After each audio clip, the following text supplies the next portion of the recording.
Magandang buhay, Dance again. 9 AM ng umaga, pumunta ako sa nabili naming lupa ni Mayora. Late upload pala ito at sobrang busy nga nitong mga nakaraang buwan. At kaya naman ngayon, magda-download ako at feeling vlogger na naman. At isang mabilisang video lang. Ito pala yung pinakamagiging parkingan namin ng sasakyan. At may mga damo pa nga, talaman. Medyo mataas nga ang lupa rito pero hindi issue yan. Madali na lang niyang patagin. At eto naman yung pinakamagiging parking lot namin. At doon naman sa bandang dulo, doon naman yung papuntang kalsada. At eto naman yung pinaka-islat na lupa na aming tatayuan na pinapangarap naming building. At simula roon sa dulo at sa kinatatayuan ko, yun ang pinakatatayuan namin ng building. Hindi ko alam kung building na bang matatawag ang 5 palapag.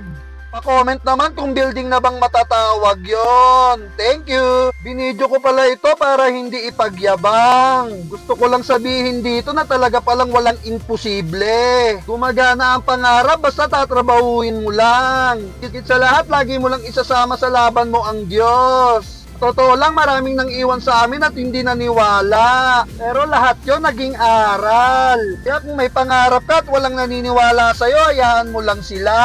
Ang importante, magdiretso ka lang. Alam ko, maliit na bagay lang to sa iba. Pero sa amin, napakalaking achievement na namin to. Alam ko, malayo na kami pero malayo pa. Kaya naman maraming salamat, Panginoon. Tayo lang ang papuri at wala nang iba. Dapat ngayong June, magpapakonstruction na kami.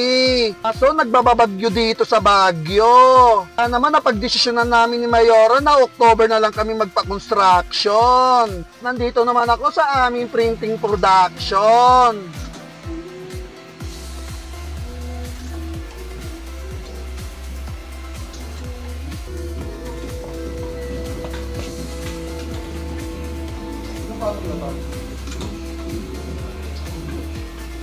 Siya na lang.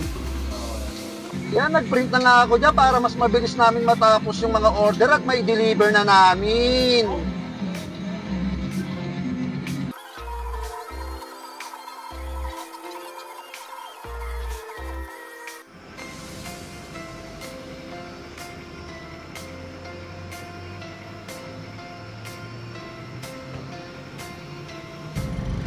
Time check. 1:25 PM. Kasi wala sila ka first. Nagulong. English dapat detalye yun. Wala na din. Ako na nasama sa video.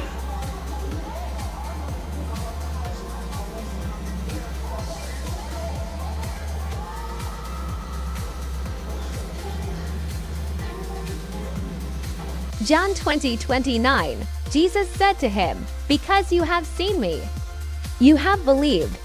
Blessed are those who have not seen and yet have believed."